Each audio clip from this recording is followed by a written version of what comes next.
வணக்கம். வாழ்க குரு வாழ்க, குருவே வாழ்க வாழ்க இறைநிலை, வாழ்க பிரபஞ்சம், வாழ்க வையகம், வாழ்க வாழ்க வளம். நண்பர்களே, மிக்க மகிழ்ச்சி. இன்றைய ஒரு ஆழமான சிந்தனை இந்த மனிதகுலம் முழுமைக்கும் மிக மிக அடிப்படையான தேவையான ஒரு சிந்தனை.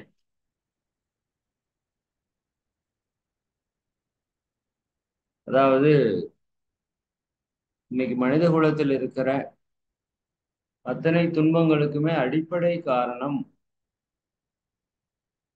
நம்ம இயற்கை விதிகளை சரியாக அறிந்து கொள்ளாததுதான். எப்படி சாலை விதிகளை சரியாக அறிந்து அனைவரும் சரியாக முறையாக கடைபிடிக்கிற போது சாலையில விபத்துகள் என்பது நிகழாது. இப்படி ஒவ்வொரு செயலையும் ஒவ்வொரு தொழிலையும் நாம செய்யும் போது அதற்கான விதிகளை அறிந்து அதை உணர்ந்து நாம செயல்படும் போது அங்கு துன்பம் என்பது நிகழாது. அப்படி துன்பமே இல்லாமல் வாழ்வதற்காக உருவாக்கப்பட்ட ஒரு உயிரினம் தான் மனித இனம். மற்ற உயிர்கள் எல்லாம் எடுத்துக்கிட்டீங்க அப்படின்னா ஆஹ் முற்றிலும் துன்பம் இல்லாம அதனால வாழ முடியுமா அப்படின்னு கேட்டா நிச்சயமா அதற்கு வாய்ப்பு இல்லை என்று சொல்லலாம்.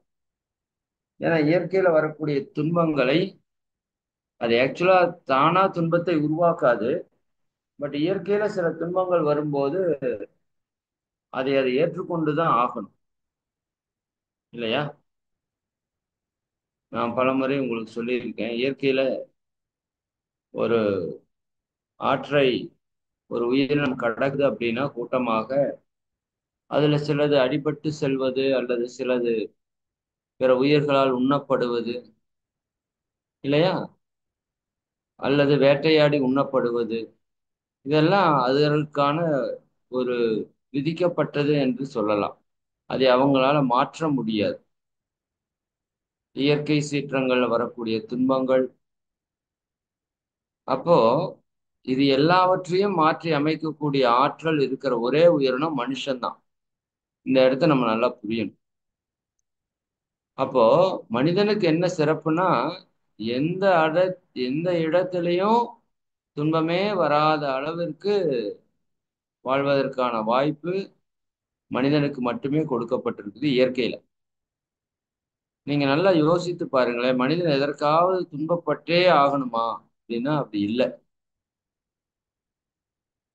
அப்ப உடல் பற்றிய ஒரு அறிவை பெற்றுக்கொண்டு அதற்கான சரியான முறையான பயிற்சிகளை செய்து கொண்டு அதற்கான வாழ்வியலை சரியாக கடைபிடிக்கிற போது உடல் எவ்விதத்திலும் அவனுக்கு துன்பம் கொடுக்கறது இல்லை.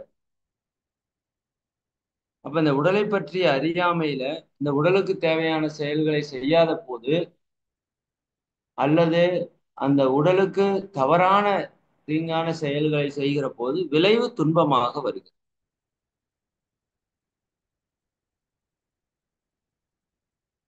அறியாததால்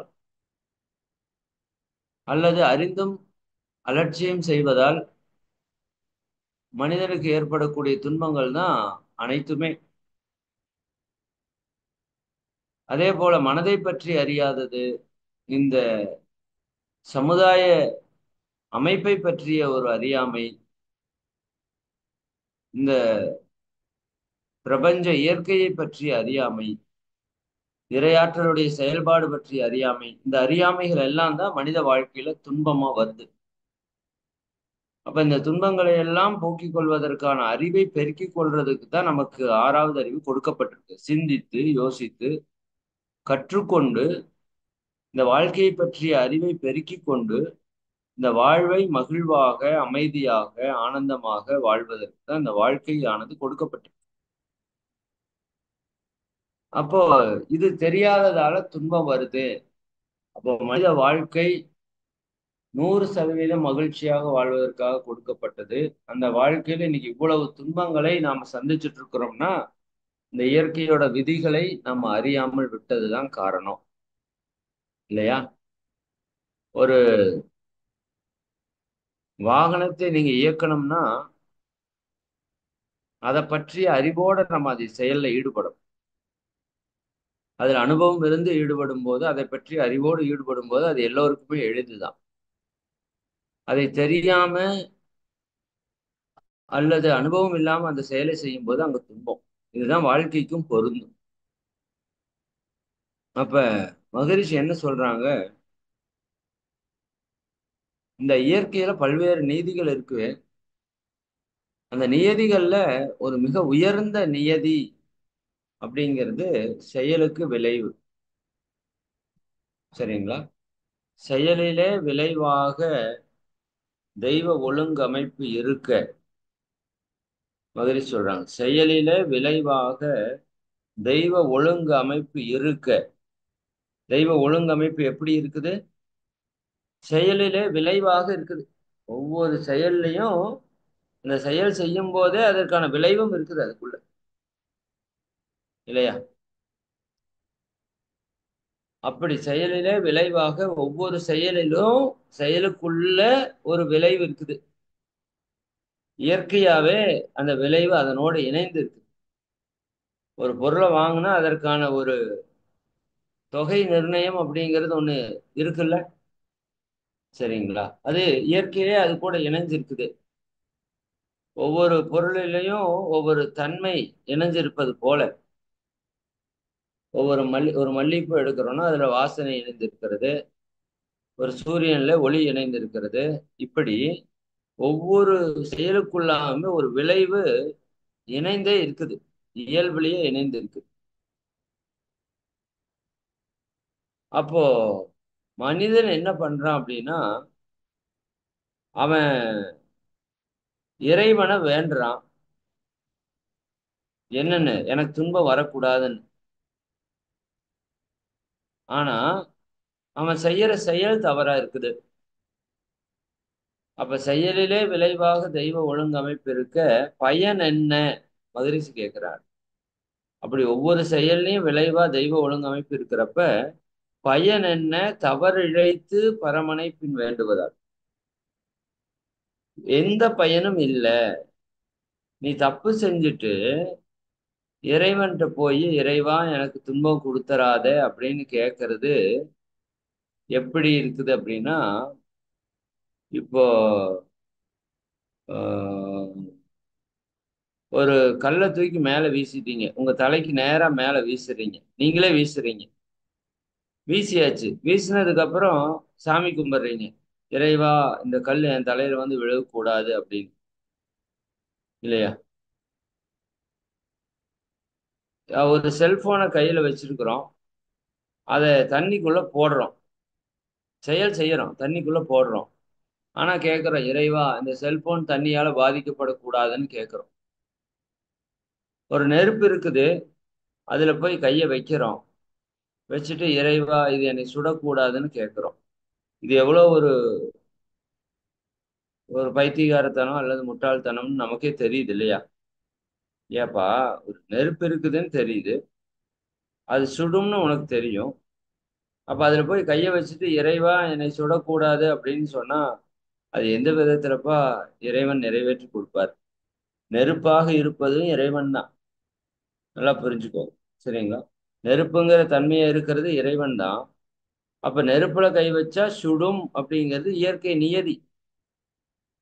இப்ப நெருப்பு சுடவே கூடாது அப்படின்னு சொல்லிட்டா இந்த உலகத்துல உலகமே இருக்காது. நெருப்பே சுடக்கூடாதுன்னா இந்த உலகமே அழிஞ்சு போயிடும், இல்லையா? பஞ்சபூத சக்தி சேர்ந்தது தானே இந்த உலகம். இப்ப நெருப்பு சுடக்கூடாதுன்னா உலகமே அழிஞ்சு போயிடும். அப்போ நெருப்பு அப்படிங்கிறது இயற்கை, அது சுடுவது என்பது இயற்கை நியதி, இல்லையா? அப்போ அந்த நெருப்பு சுடும் என்பதை அறிந்து கொண்டு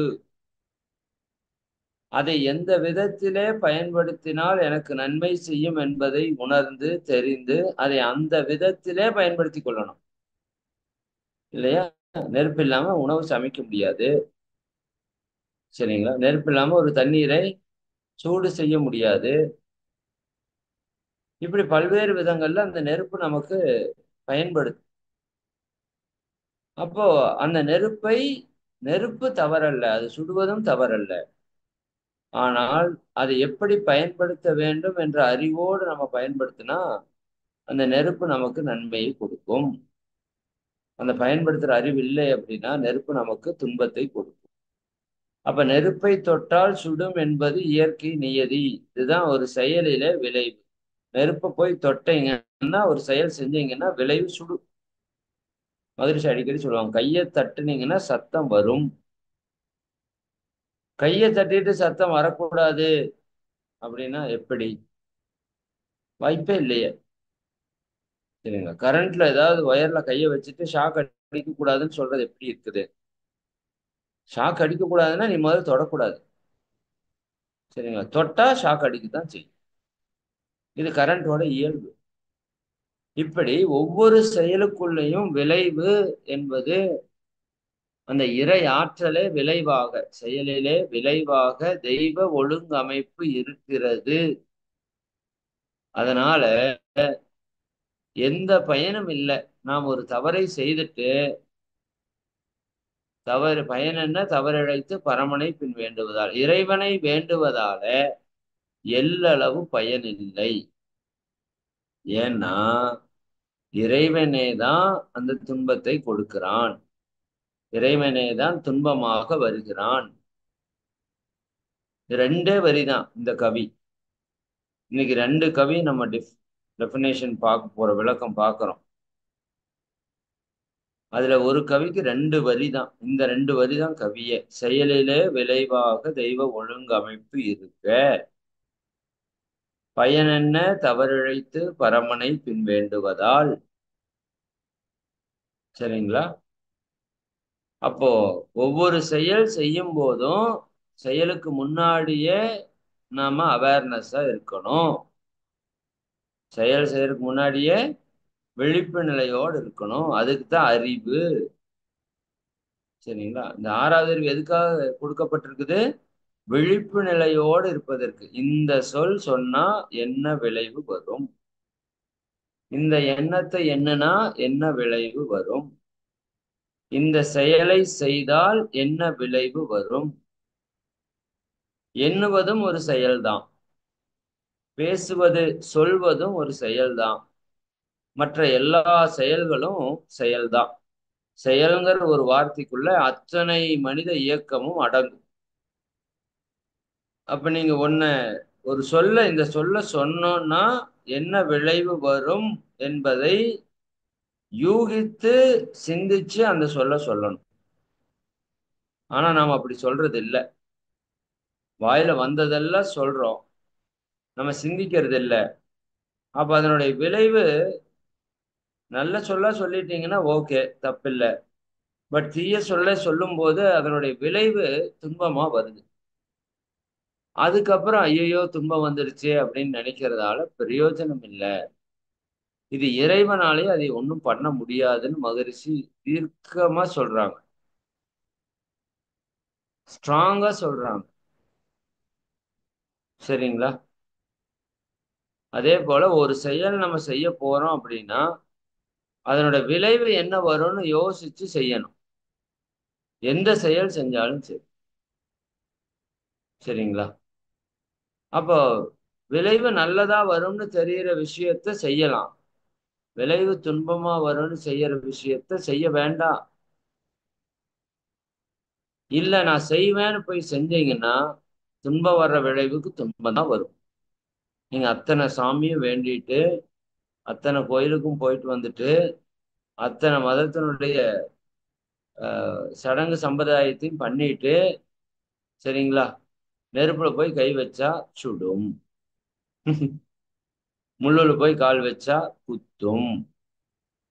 நீங்க வேண்டுகிற சாமி உங்களை காப்பாத்தாது. சரிங்களா? நல்லா புரிஞ்சுக்கணும். எந்த சாமியும் இதை செய்ய சொல்லல. தப்பு செய்யன்னு எந்த சாமியாவது சொல்லுதா? இல்ல. நான் அடிக்கடி ஒரு உதாரணம் சொல்லுவேன். சாப்பாட்டுல சாம்பார்ல உப்பு பத்தலைன்னா எந்த சாமி கிட்ட கொண்டு போய் கொடுத்தா உப்பு குறைப்பாரு? அப்படின்னா எந்த சாமியும் குறைக்க மாட்டார், எந்த சாமியாலையும் குறைக்கவும் முடியாது. குறைக்க மாட்டார் அப்படிங்கிறத விட குறைக்க முடியாது. ஏன்னா உப்பா இருக்கிறதும் சாமி தான், உப்புல கரிப்பா இருக்கிறதும் சாமி தான். நீங்க போட்டீங்க, கரிப்பு வந்துருச்சு. நீங்க ஒரு செயலை செஞ்சீங்க, இறைவன் விளைவை கொடுத்துட்டான். இறைவன் தான் கல்லார் கற்றார் செயல் விளைவாய் காணும் இன்ப துன்பம் அவன். நம்ம செயலுக்கு விளைவா வர்றதே அவன்தான். அப்ப அவங்கிட்டயே போய் அவன் மேல கம்ப்ளைண்ட் பண்ணீங்கன்னா என்ன சொல்றது? புரியுதா இல்லைங்களா? இப்போ இந்த உதாரணத்துக்கு இப்படி சொல்றேன், புரிதலுக்காக சொல்றேன். இப்போ ஒரு போலீஸ் இருக்காரு, சரிங்களா? அந்த போலீஸ் வந்து ஒரு இடத்துல போய் என்ன சொல்றது, ஏதோ ஒரு திருட்டு வேலை பண்றாருன்னு வச்சுக்கோங்க. மாறு வேஷத்துல போய் திருட்டு வேலை பண்றாரு, பண்ணிட்டு வந்துட்டாரு. இப்போ அவர் போலீஸா மறுபடியும் வந்துட்டாரு. இப்போ அந்த மக்கள் எல்லாம் வந்து அவர்கிட்டயே கம்ப்ளைண்ட் கொடுக்குறாங்க. இது பிரயோஜனமாகுமா? அவர் ஏதாவது செய்வாரா? அல்லது இது நெகட்டிவான ஒரு விளக்கமா போச்சு, பாசிட்டிவா சொல்றேன். இந்த போலீஸே வந்து மாறு வேஷத்துல போய் ஒரு கெட்டவங்க ஏதோ ஒரு கெட்ட செயல் செய்யறாங்க, அதை அடிச்சு ஒழிச்சிட்டு வந்துட்டாரு. இப்ப இந்த கெட்டவங்க எல்லாம் இங்க வந்து கம்ப்ளைண்ட் கொடுக்குறாங்க, என்ன இந்த மாதிரி ஒருத்தர் வந்து செஞ்சுட்டான் அப்படின்னு. இப்ப அவர் ஏதாவது ஆக்ஷன் எடுப்பாரா? சரிங்க, பாத்துக்கலாம், பாக்குறோம், அவ்வளவுதான் இருக்குமே தவிர அவர் எந்த ஆக்ஷன் எடுக்க மாட்டாரு. ஏன்னா செஞ்சதே அவர்தான். புரியுதா இல்லைங்களா? நீங்க நல்லதை செஞ்சீங்கன்னா இன்பமா வர்றதே இறைவன் தான். கெட்டதை செஞ்சீங்கன்னா துன்பமா வர்றதே இறைவன் தான். அப்ப இறைவன்கிட்ட போய் எனக்கு இன்பத்தை கொடுன்னு கேட்க வேண்டாம், அவனுக்கு கொடுக்க முடியாது. சரிங்களா? அதே நீங்க நல்லது செஞ்சுட்டு எனக்கு இன்பம் வேண்டான்னு சொன்னாலும் அவனால தடுக்க முடியாது. கெட்டது செஞ்சுட்டு துன்பம் வேண்டான்னு சொன்னாலும் தடுக்க முடியாது, ஏன்னா கொடுக்கறதே அவன் தான்.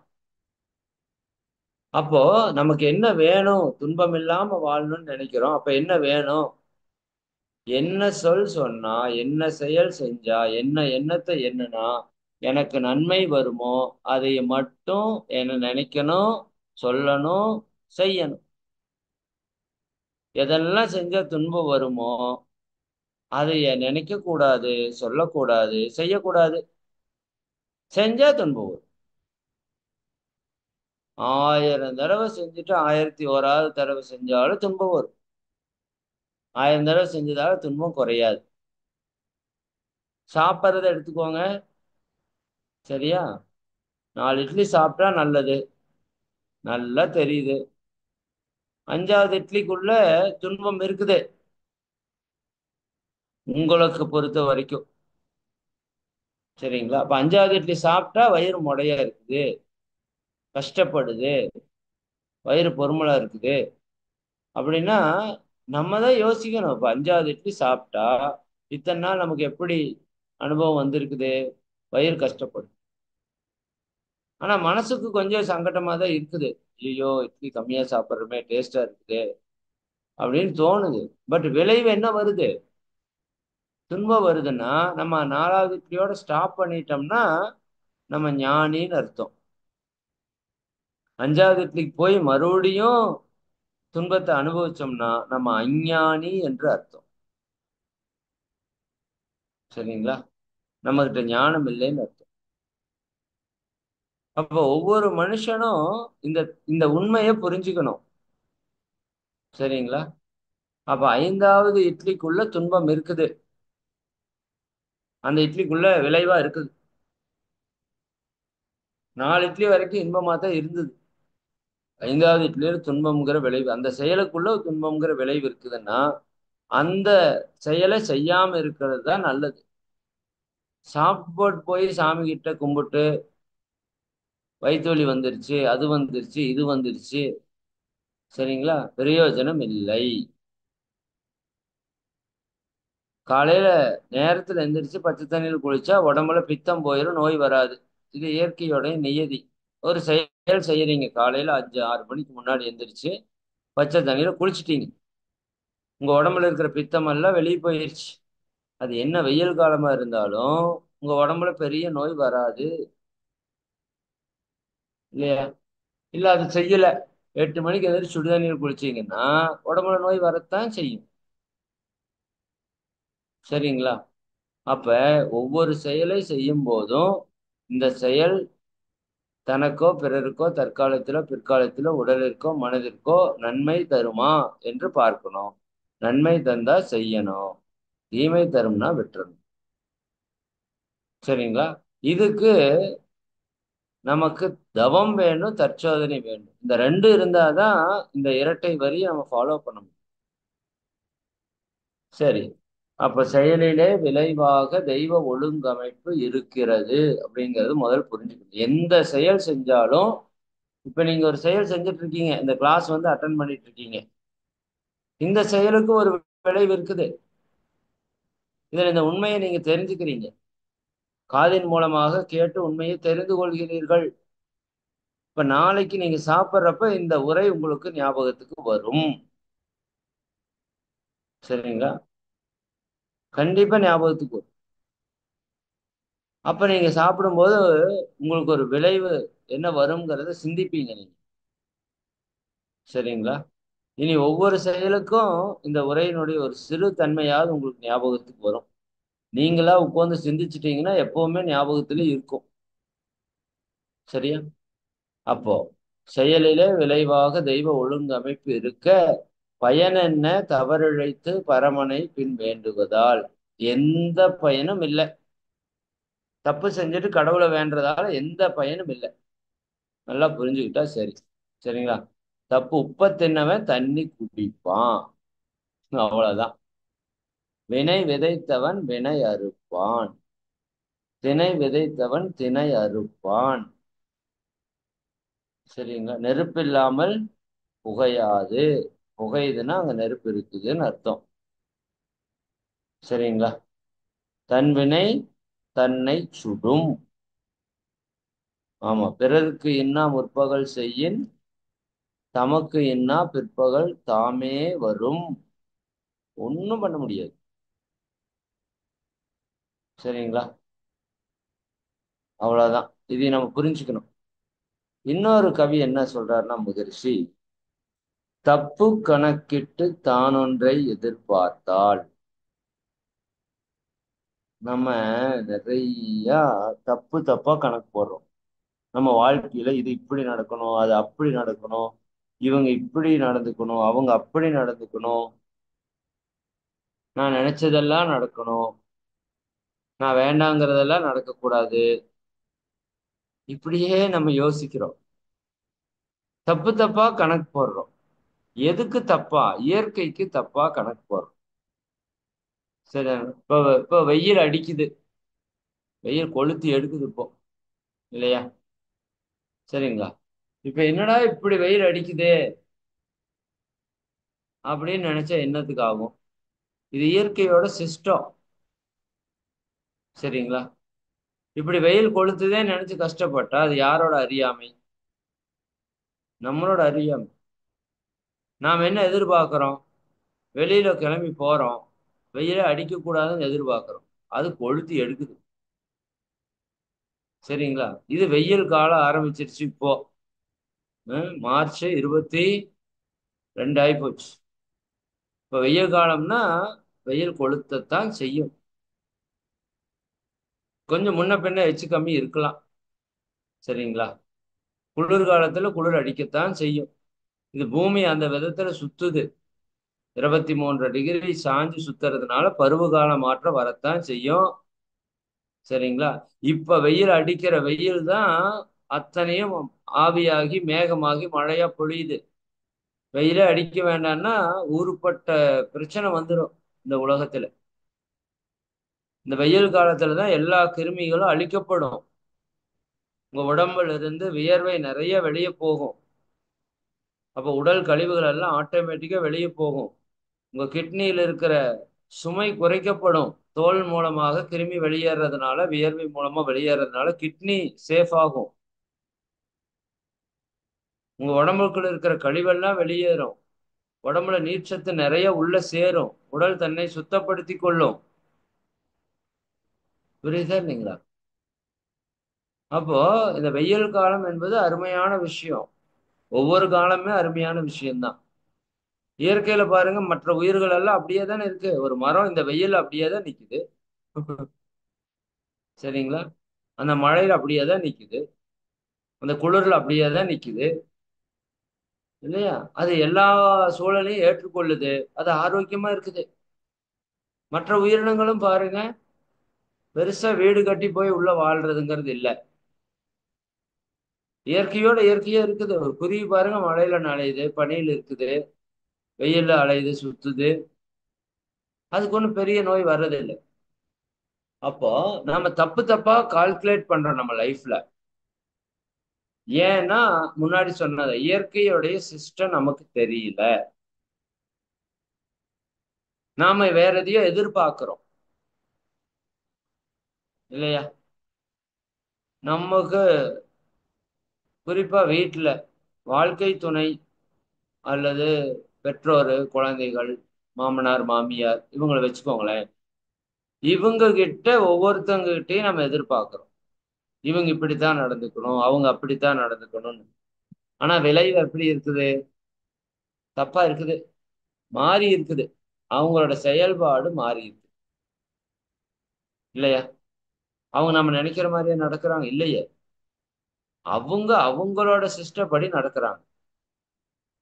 நாம மிளகாத்தூளை முன்னாடி சொன்னது மாதிரி குழம்புல எச்சா போட்டு காரம் அளவா இருக்குன்னு நினைச்சா எப்படி? இல்லையா? உப்பை கம்மியா போட்டுட்டு உப்பு சரியா இருக்குன்னு நினைச்சா எப்படி? தப்பா கால்குலேட் பண்றோம். நமக்கு ஒண்ணு சரியாவே நடக்கணும் அப்படின்னு நினைக்கிறோம். தவறே நடக்கக்கூடாதுன்னு நினைக்கிறோம். அது கூட தவறு இல்லை. பட் இயற்கையோட சிஸ்டம்னு ஒண்ணு இருக்குல்ல. இல்லையா? இயற்கையோட சிஸ்டத்தை ஒத்து நாம கால்குலேட் பண்ணோம்னா ஓகே. இப்ப வெயில் காலம்னா வெயில் காலத்துக்கு நீங்க என்ன பண்ணலாம் அப்படிங்கறத திட்டமிட்டு பண்ணீங்கன்னா ஓகே. சரிங்களா? இப்ப தர்பூசணி கடை போட்டா ஓகே. இல்லையா? இப்ப குளிர்ச்சியான பொருட்களுக்கு கடை போட்டீங்கன்னா ஓகே. இப்ப வெப்பமான கடை போட்டீங்கன்னா பெருசா ஓடுமானா ஓடாது. இந்த சூப்பு கடையெல்லாம் குளிர்காலத்துல நல்லா ஓடும். உதாரணத்துக்கு நான் சொல்றேன். அது அதுக்குன்னு ஒரு சீசன் இருக்குல்ல. இப்ப மழை காலத்துல மலைக்கோட்டு இந்த சீசன்ல வியாபாரம் பண்ணுவாங்க பார்த்துருக்கீங்களா? இந்த நேரம் தர்பூசணி, அந்த நேரம் மாங்காய், அப்புறம் பலாப்பழம், அப்புறம் எந்தெந்த பொருள் வருதோ அந்தந்த அப்ப இந்த சீசனுக்கு என்ன விளையுமோ, என்ன கிடைக்குமோ, என்ன செய்தா சிறப்பா இருக்குமோ, அதை நம்ம செய்யறப்போ அது சரியா இருக்கும். இல்லையா? அப்ப அந்த சீசனை இயற்கையை புரிஞ்சுங்காட்டி தானே அது சக்சஸ் ஆகுது. இப்ப பட்டாசு கடை போட்டீங்கன்னா யாரு வந்து வாங்குவா உங்களுக்கு? செத்தவன் வந்து வாங்குவான். சரிங்களா? இப்ப பெருசா ஒரு பட்டாசு கடை போட்டுட்டு சூப்பரா ஓடுன்னு வச்சீங்கன்னா எப்படி வாங்குவான்? இதே தீபாவளிக்கு ஒரு மாசத்துக்கு முன்னாடி போட்டீங்கன்னா பட்டாசு கடை களை கட்டும். இல்லையா? அப்ப பட்டாசு கடை போட்டா எப்ப நல்லா ஓடுங்கிறது இயற்கையோட ஒரு சிஸ்டம் இருக்குது. பட்டாசு விற்கிறது தப்பு, அது வெடிக்கிறது தப்பு வச்சுக்கோங்க. உதாரணத்துக்கு புரியறதுக்காக சொல்றேன். ஆனா நான் இப்ப போய் பட்டாசு கடை போட்டுட்டு அது சூப்பரா ஆக ஓகோன்னு வியாபாரமாகன்னு நினைக்கிறது எப்படி ஒரு தப்போ, அது மாதிரி ஒவ்வொரு மனிதர்களுக்கும் ஒவ்வொரு இயற்கையோட சிஸ்டத்துக்கும் அதுக்குன்னு ஒரு இயல்பு இருக்குது, ஒரு தன்மை இருக்குது. சரிங்களா? அது நம்ம கர்மாவை ஒட்டி வேலை செய்யுது. அது ரொம்ப முக்கியம்.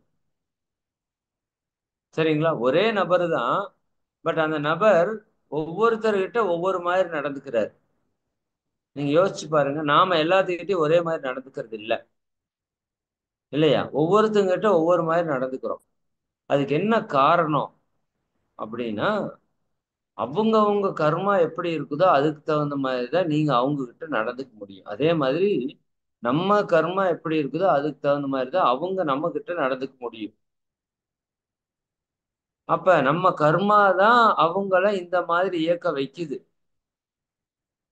இல்லையா? அப்போ நம்ம கர்மாவுக்கு தகுந்த மாதிரி தான் எல்லாமே நடக்குது அப்படிங்கிற புரிதல். இரண்டாவது, ஒவ்வொருத்தவங்களோட இயற்கையான இயல்புன்னு ஒண்ணு இருக்குல்ல, அதை பற்றிய ஒரு புரிதல் வந்துருச்சு அப்படின்னா நமக்கு துன்பம் வராது. ஆனா நம்ம என்ன பண்றோம்னா தப்பா கால்குலேட் பண்றோம். சரிங்களா? இப்போ வீட்டுக்காரரு எங்கேயாவது போறதுக்காக வர சொல்லியிருக்கிறீங்க. சரிங்களா? சாயங்காலம் ஒரு 6:30 மணிக்கு வர்றேன்னு சொல்லிட்டு போறாரு. 6:30க்கு வரேன்னு சொல்லிட்டு போயிட்டாரு. இப்போ நீங்க 6:30க்கு வரணும்னு எதிர்பார்க்கறீங்க. அவர் 6:30க்கு வரேன்னு சொல்லிட்டு போனாரு. 6:30க்கு வரணும்னு நீங்க எதிர்பார்க்கறீங்க.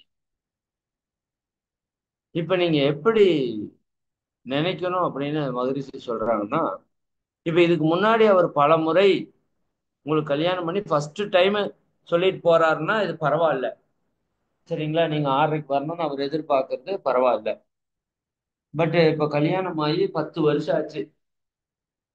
அவர் ஒரு 1000 முறையாவது உங்ககிட்ட சொல்லியிருப்பாரு. நான் இத்தனை மணிக்கு வர்றேன், இங்க போயிட்டு வர்றேன்னு சொல்லியிருப்பாரா? இப்ப இத்தனை முறை சொன்னதுல அவர் 6:30க்கு வரேன்னு சொன்னா எத்தனை மணிக்கு வருவார்னு உங்களுக்கு தெரியுமா? தெரியும். அதுதான் அறிவு. அதுக்கு தான் அறிவு கொடுத்துருக்கேன். அப்ப இவர் 6:30க்கு வரேன்னு சொன்னாருன்னா கண்டிப்பா ஒரு 7:30க்கு வந்துருவாருப்பா அப்படின்னு உங்களுக்கு தெரியுமில்ல? இல்லையா? இல்லாட்டி இவர் 6:30க்கு வரேன்னு சொல்லிட்டாருன்னா மறந்துடுவாருப்பா. இப்ப நான் தான் ஃபோன் பண்ணி ஒரு 6 மணிக்கு சொன்னேன்னா 6:30க்கு வர்றதுக்கு வாய்ப்பு இருக்கு. இல்ல அப்படின்னா 6:30க்கு வர்றவர் 7:30க்கு தான் வருவார்னு உங்களுக்கு தெரிஞ்சிருச்சுன்னா அப்ப நீங்க எப்படி தயாராகணும்? 7:30 மணிக்கு கிளம்புறதுக்கு தயாராகும். நீங்க 6:30 மணிக்கே வந்து உட்காந்துட்டு அப்புறம் வந்து சண்டை போடுறது. 6:30க்கு வரேன்னு சொன்னீங்க. அதுதான் அவருதான் அவரோட தன்மை இயல்பே உங்களுக்கு தெரிஞ்சு போச்சுல்ல. அவர் 1000 தடவை 6:30க்கு வரேன்னு சொன்னவரு 7:30க்கு தான் வந்திருக்காரு. இது உங்ககிட்ட அனுபவத்தில் இருக்குது. அப்ப அதை பயன்படுத்த வேண்டியதான் நீங்க. சரிங்களா? அப்ப 7:30க்கு தான் வருவாருன்னு நீங்க சரியா கால்குலேட் பண்ணிட்டீங்கன்னா அங்க துன்பம் இல்லை. அப்ப நீங்க எதிர்பார்க்கறது 7:30 மணிக்கு அவர் எதிர்பார்க்கறீங்க. இப்ப 7:15க்கு வந்தா ரொம்ப சந்தோஷம் உங்களுக்கு. சரிண்ணா? 7:45க்கு வந்தாலும் பெருசா ஒன்றும் பாதிப்பு இல்லை. ஒரு 1/4 மணி நேரம் தான் சரி பரவாயில்லைங்கிற அளவுக்கு ஆயிரும். இல்ல 6:30க்கே வரணும்னு எதிர்பார்த்தீங்கன்னா துன்பம் தானே. ஏன்னா அவரோட இயல்புன்னு ஒண்ணு இருக்கு. நான் சொன்னேன்ல, மிளகாய்க்குன்னு ஒரு இயல்பு இருக்குது. சரிதானா? அது கையில தொட்டு கண்ணுல வச்சா எரியும். இல்லையா? சரியா? அப்ப அது மிளகாயோட இயல்பை புரிஞ்சு அது துன்பம் தராத மாதிரி நடந்துக்கிறது பேர் தான் ஞானம். இன்னும் ஒரு படி மேல போய் அதே மிளகாய அளவா பயன்படுத்தி நம்ம வாழ்க்கையில உணவுல சுவையா மாத்திக்கொள்ற அறிவு நம்மகிட்ட இருக்குது.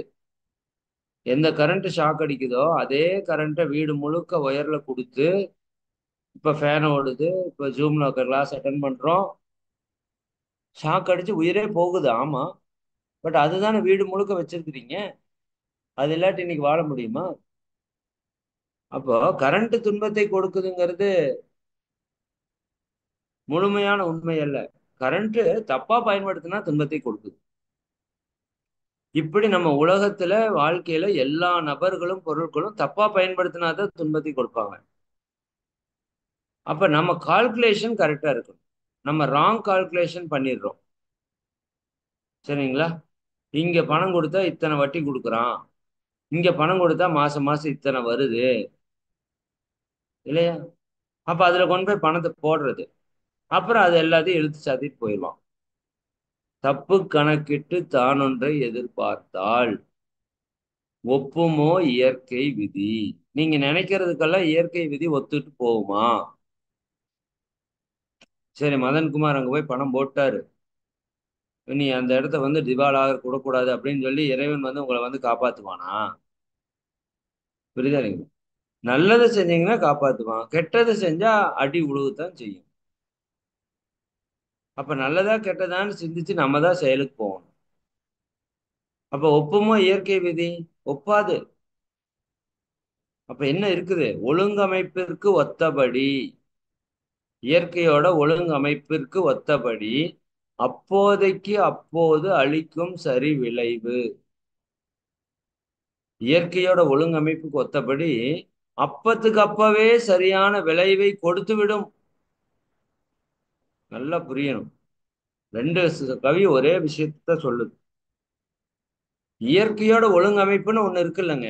அந்த ஒழுங்கமைப்புக்கு ஒத்தபடி அப்போதைக்கு அப்போது சரியான விளைவை கொடுத்து விடும். ஆனா எப்போதும் கவலையுற்று இடர்படுவார் இதை உணரார். எப்பவுமே கவலைப்பட்டு கவலைப்பட்டு துன்பப்பட்டுட்டு இருக்கிறவங்க இதைய உணர மாட்டார்கள். சரிங்களா? இது கவலையோட முக்கியத்துவத்தையும் சொல்லுது. கவலையோட தீமையும் இந்த விஷயம் பேசுது. சரிங்க. அப்ப எப்பவுமே கவலைப்பட்டுட்டு இருக்கிறவங்களுக்கு என்ன இருக்காது? சிந்திக்கிற ஆற்றல் இருக்காது. எப்பவுமே கவலைப்பட்டு இருக்கிறவங்களுக்கு சிந்திக்கிற ஆற்றல் போயிரும்.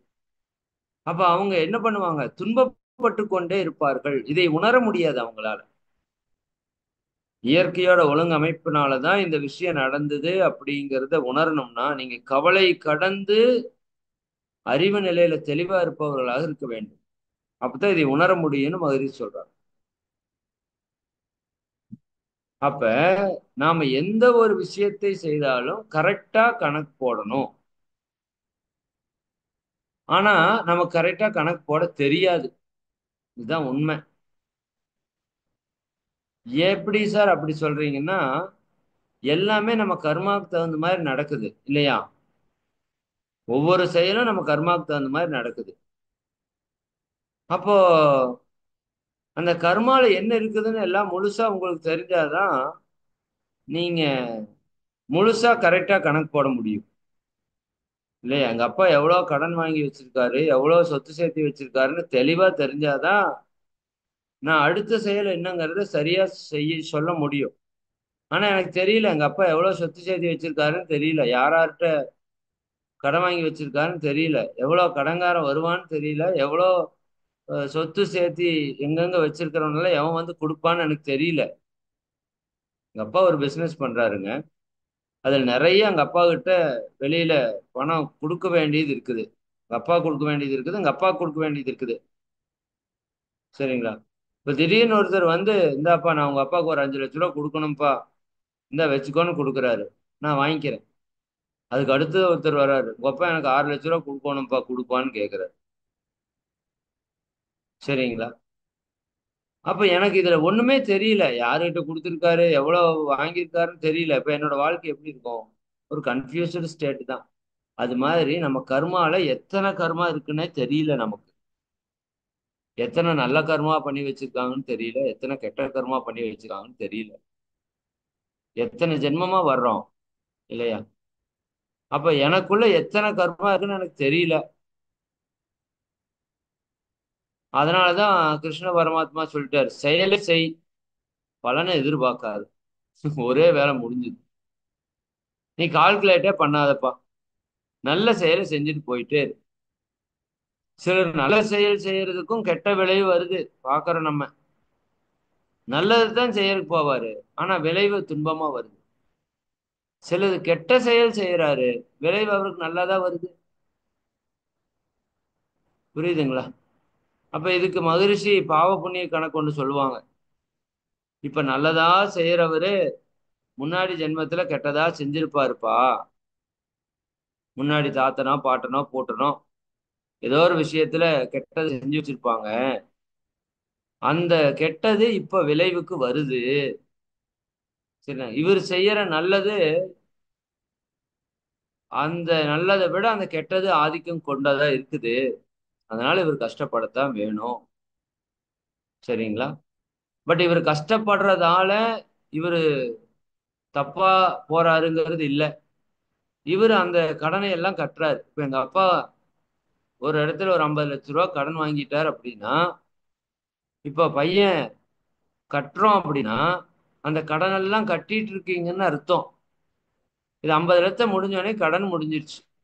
அப்ப நம்ம படக்கூடிய துன்பங்கள் எல்லாம் சிரமங்கள் எல்லாம் நாமளோ நம்ம முன்னோர்களோ எங்கேயோ யாருக்கோ துன்பம் கொடுத்தது இன்னைக்கு வட்டி முதலமா வந்துட்டு இருக்குது, நம்ம அனுபவிக்கிறோம். இதை துன்பம் இல்லாம அனுபவிக்கிறதுக்கு தான் இந்த யோகம், தியானம், தவம், தற்சோதனை, உடற்பயிற்சி, காயகல்பம் இதெல்லாம். புரியுதா இல்லைங்களா? அப்ப ஈஸியா நம்ம அந்த கடனை கட்ட முடியும். சரிங்களா? அதற்கான வழிமுறை தான் இந்த யோக பயிற்சிகள். அப்போ என்னோட செயலை நான் சரியா செஞ்சுட்டே வர்றேன். பட் யாருகிட்டையும் நான் எதிர்பார்க்க மாட்டேன். யாரு என்ன சொல்லுவாங்கன்னு எதிர்பார்க்க மாட்டேன். யாரு என்ன செயல் எனக்கு செய்வாங்கன்னு எதிர்பார்க்க மாட்டேன். சரிங்களா? என்னோட வாழ்க்கையில என்ன நடக்கும் அப்படின்னு நான் எதிர்பார்க்க மாட்டேன். பட் நான் நல்லதே நடக்குன்னு நம்புறேன். உண்மையாலுமே நல்லதுதான் நடக்குது. அது உங்களுக்கு நல்லது.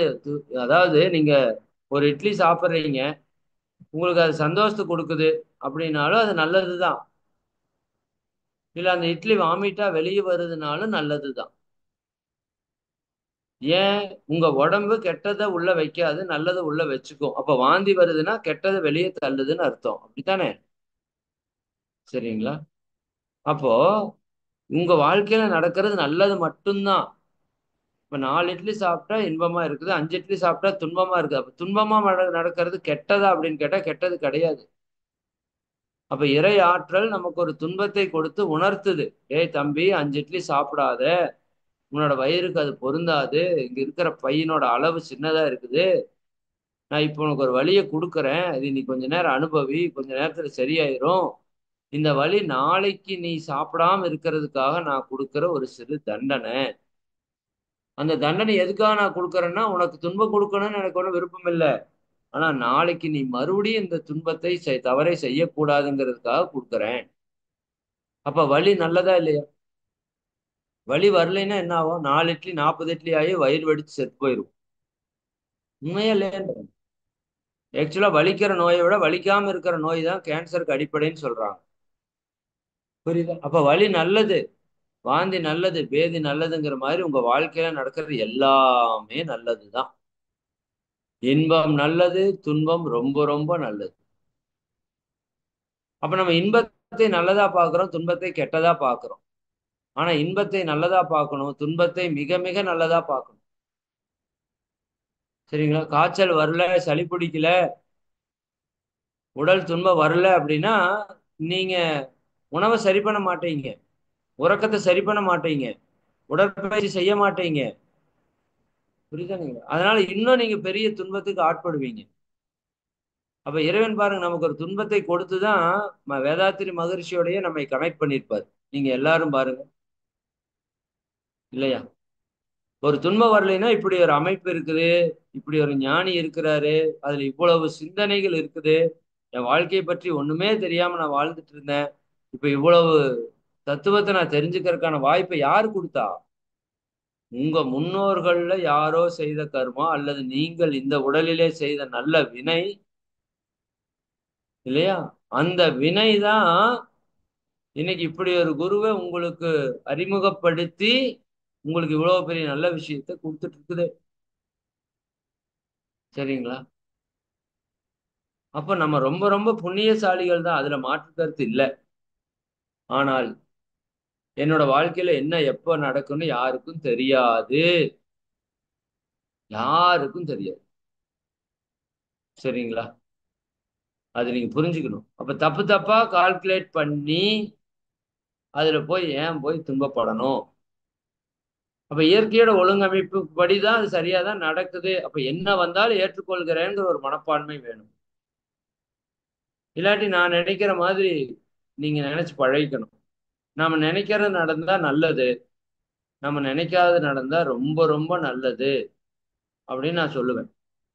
ஏன்னா நீங்க நினைக்கிறது நடந்ததுன்னா அது உங்களோட விருப்பப்படி நடக்குது.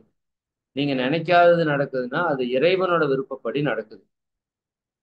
இல்லையா? அப்ப யாருடைய விருப்பம் சரியான விருப்பமா இருக்கும்? அவனுடைய அறிவு பேரறிவு, நம்மளுடைய அறிவு சிற்றறிவு. புரியுதா இல்லைங்களா? நான் இப்ப பஸ் ஸ்டாப்ல போய் நிக்கிறேன். இந்த ஒரு செய்தியோட நிறைவு செய்வோம். பஸ் ஸ்டாப்ல போய் நிக்கிறேன். இப்ப நம்ம ஆனந்த யோக நிலையத்துக்கு போகணும். திருப்பூர் பழைய பஸ் ஸ்டாண்ட் போய் நிக்கிறேன். போய் நின்ன உடனேயும் பஸ் வரணுங்கிறது எனக்கு விருப்பம். நான் கால்குலேட் பண்றேன். இப்படி வாழ்க்கையில ஒவ்வொரு க்ஷணத்தையும் நான் கால்குலேட் பண்றேன். சரியா? கால்குலேஷன்லயே வாழ்க்கை போகுது. அப்போ பஸ் வரணும்னு நான் போய் நிக்கிறேன். ஆனா பஸ் வரல. நிக்கிறேன் நிக்கிறேன் 10 நிமிஷம் நிக்கிறேன், 5 நிமிஷம் நிக்கிறேன். எரிச்சலா இருக்கு, துன்பமா இருக்கு. சரிதானா? அப்புறம் 1/2 மணி நேரம் கழிச்சு ஒரு பஸ் வருது. நான் நின்னது 7 மணிக்கு, பஸ் வந்தது 7:30 மணிக்கு. சரியா? இப்ப நான் போனோன்னையும், போறதுக்கு முன்னாடியோ போன உடனேயுமோ பஸ் டிப்போவில் இருக்கிற மேனேஜர்கிட்டயோ அங்க இருக்கிற யாரோ ஒரு கண்டக்டர்கிட்டயோ போய், ஐயா, பஸ் நம்பியூர் மலைப்பாளையம் போற பஸ் எத்தனை மணிக்கு வரும்னு முதல்ல கேட்டுக்கணும். அவர் சொல்லியிருப்பாரு, 26 ஏப்பா, அது 7:30 மணிக்கு தாப்பா வரும் அப்படின்னு சொல்லியிருப்பாரு. அப்படின்னு தெரிஞ்சிருச்சுன்னா நான் ஜாலியா போய் பக்கத்தால போய் ஏதாவது ஒரு ஜூஸ் கீது குடிச்சிட்டு, இல்லை யாராவது நண்பர் வீட்டுக்கு ஏதாவது போகணும்னா போயிட்டு பார்த்துட்டு, ஏதாவது ஒரு வேலை, சின்ன வேலை இருந்ததுன்னா வேலையை முடிச்சுட்டு 7:25க்கு வந்தேன்னா ஒரு 5 நிமிஷத்துல பஸ் வரும், கொடுத்துட்டு போயிடலாம். அதில் ஏறி வந்துடலாம். சரிங்களா? அப்ப அங்க ஒரு ஒழுங்கமைப்பு இருக்குது. 7:30 மணிக்கு பஸ் வரும்னு ஒரு ஒழுங்கமைப்பு இருக்குது. அதுவே நம்ம கர்மாவுக்கு தகுந்த மாதிரி கொஞ்சம் முன்ன பின்னவும் வரலாம். 7:30க்கு வர்றது 7:40க்கும் வரும். சரிங்களா? ஒன்றும் சொல்ல முடியாது, யாரும் கேட்க முடியாது. பட் நான் 7:30 7 மணிக்கு போய் நின்று 7 மணிக்கு வரணும்னு சொல்லி நான் ஒரு துன்பப்படுறேன். என்னடா பஸ் கவர்மெண்டாடா நடத்துறானுங்க, பஸ்ஸே வரமானது இப்படின்னு புலம்பிட்டு இருந்தா யார் தப்பு? தப்பு கணக்கு போடுறேன் நான். நான் உன்னை எதிர்பார்க்கிறேன், அது நடக்கல. ஒழுங்கமைப்புக்கு ஒத்தபடிதான் நடக்கும். சரிங்களா? சில நேரம் பாருங்க, 7:30 மணிக்கு வர்ற பஸ் உங்க நேரம் நல்லா இருந்தா நீங்க 7 மணிக்கு போய் நின்னா 7 மணிக்கே வந்துடும். அப்படித்தான் நடக்குது, கவனிச்சிருக்கீங்களா? சரிங்களா? அது நம்ம நேரம் நல்லா இருந்தா, இல்லையா? இல்ல அப்படின்னா 6:30 மணிக்கு போற பஸ் 7 மணிக்கு வரும் நீங்க இருக்கிற நேரத்துக்கு. 6:30ல இருந்து ஒருத்தன் நிப்பான். சரியா? என்னன்னா, இப்ப என்ன நடக்குது? நீங்க எந்த ஜென்மாவிலேயோ யாரையோ காக்க வச்சிருக்கிறீங்க. அந்த கர்மாவை இறைவன் கழிக்கணும். அப்ப நீங்க பஸ்ஸுக்கு போய் நிக்கிறப்ப உங்களுக்கு ரொம்ப நேரம் லேட் பண்றான்னா யாரையோ நம்ம காக்க வச்சிருக்கிறோம், அந்த கர்மா இப்ப கழியுது அப்படின்னு நம்ம புரிஞ்சுக்கணும். இதுதான் அறிவு. சரிங்களா? அப்ப என்னோட கர்மா ஒண்ணு கழியுது, ஒவ்வொரு க்ஷணத்திலையும் கர்மா கழிஞ்சிட்டே தான் இருக்குது. பாவ கர்மா கழிக்குது இயற்கை. சரியா? அப்ப நான் ராங்கா நான் கால்குலேட் பண்ணேன்னா இயற்கையோட ஒரு கால்குலேஷன் இருக்குல்ல, அதுதான் சக்சஸ் ஆகும்.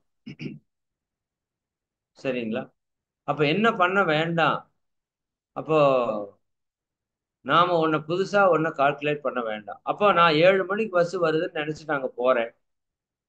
பஸ் 7:30க்கு தான் வருது. 7 மணிக்கு வந்தா சந்தோஷம், 7:30 மணிக்கு வந்தா ரொம்ப ரொம்ப சந்தோஷம். 7 மணிக்கு வந்தோடனே ஏறி இருந்தேன்னா என்னோட பாவம் கழியாது.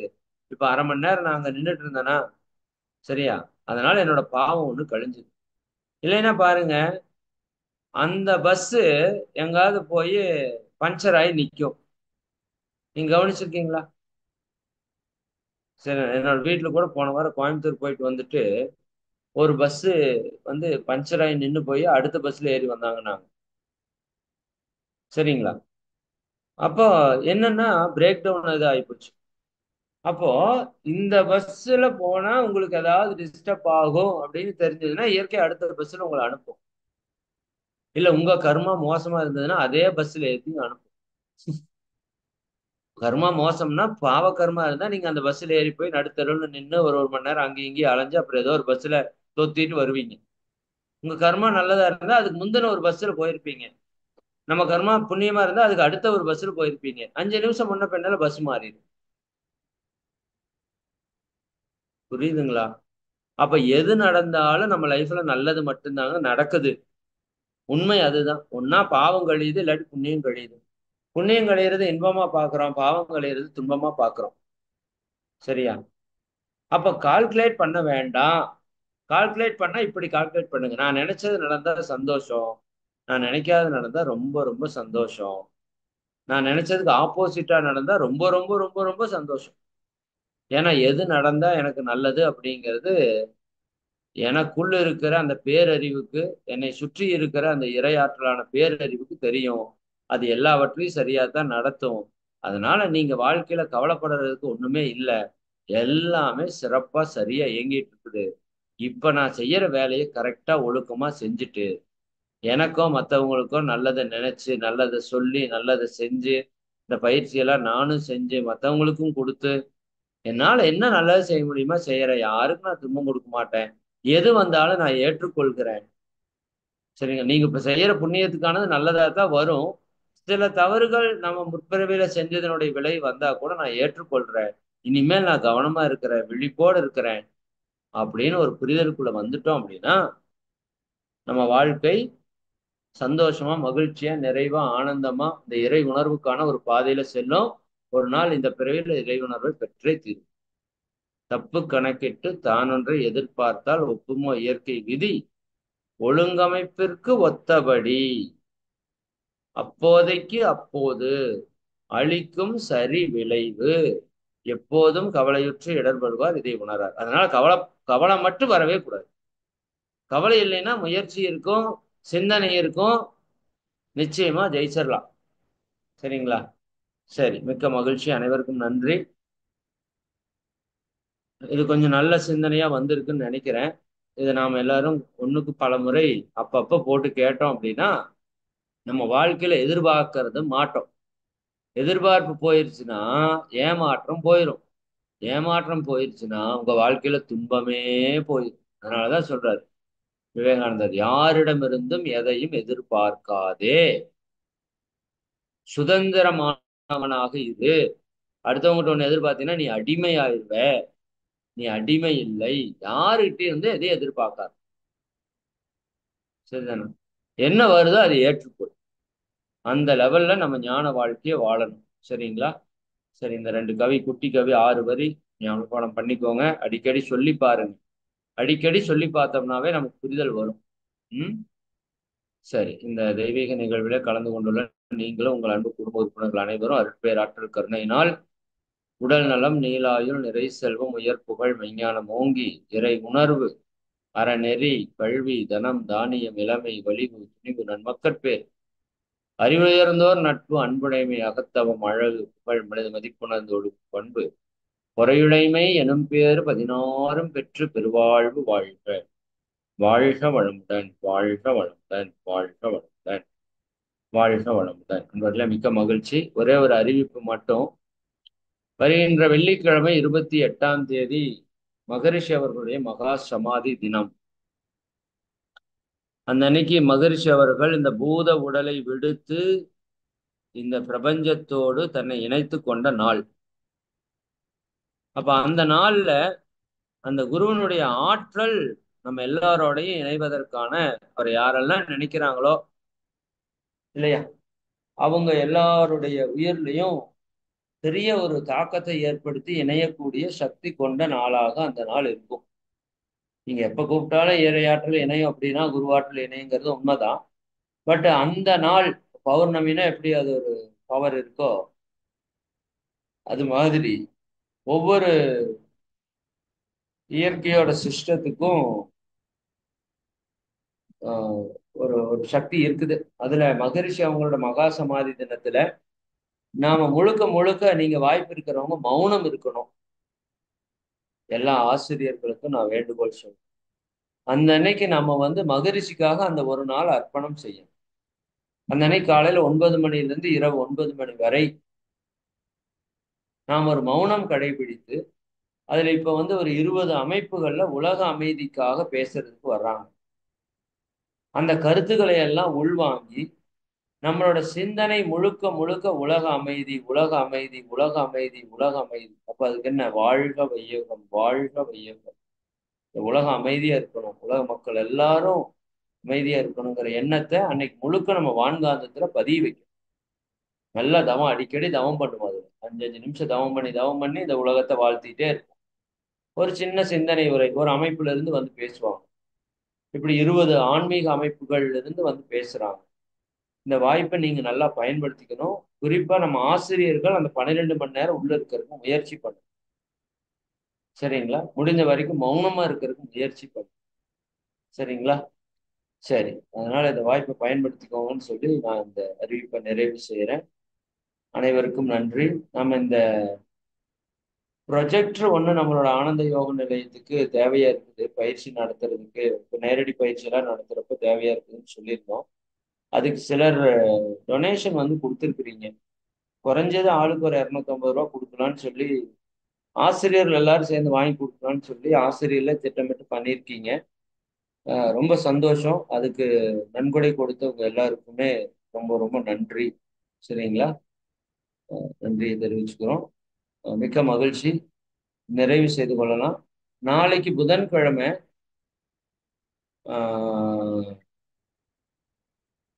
நாளைக்கு 10 to 11 நமக்கு வந்து பாத்தீங்கன்னா மீட்டிங் இருக்குது. எப்பவுமே புதன்கிழமை காலையில 10 to 11 நம்ம இறை சாதனை மார்க்கத்தினுடைய வாராந்திர கலந்தாய்வு கூட்டம் நடைபெறும். நாளைக்கு நீங்க எல்லாரும் வாய்ப்பு இருந்தா நிச்சயமா வந்து கலந்துக்கோங்க. ஒரு ஆசிரியர்னா கண்டிப்பா கலந்துக்கிறது வேணும். அதனால நீங்க நாளையில இருந்து கூட ரெகுலரா வர்றதுக்கு முயற்சி பண்ணுங்க. அதுலதான் எல்லா விஷயமுமே நம்ம பேசுவோம். நம்ம அமைப்புல என்னென்னவெல்லாம் நடக்குது, நம்ம என்னென்னவெல்லாம் பண்ணிட்டு இருக்கோம், அப்படிங்கிறதெல்லாம் பேசும்போது உங்களுக்கு ஒரு நல்ல தெளிவு கிடைக்கும். நீங்க நாளைக்கு இந்த செயல்ல ஈடுபடுறதுக்கு அது ரொம்ப ரொம்ப சப்போர்ட்டா இருக்கும். சரிங்களா? நாளைக்கு காலையில 10 to 11 நடக்குது. அதனால ஆசிரியர்கள் எல்லாருமே நிச்சயமா கலந்துப்போம். ஓகே. நன்றி. வாழ்க வளமுடன். நிறைவு பண்ணிக்கலாமா? நன்றிங்க ஐயா. வாழ்க வளமுடன். இன்று இறையாசிரியர் பயிற்சியில் மிகவும் ஆழமான ஒரு பித்திருக்கள் தவத்தை ஐயா அழகர் ராமானுஜம் ஐயா நடத்தி கொடுத்தார். அதன் பின் இறை மதன் ஐயா அவர்கள் 2 பாடல்களுக்கு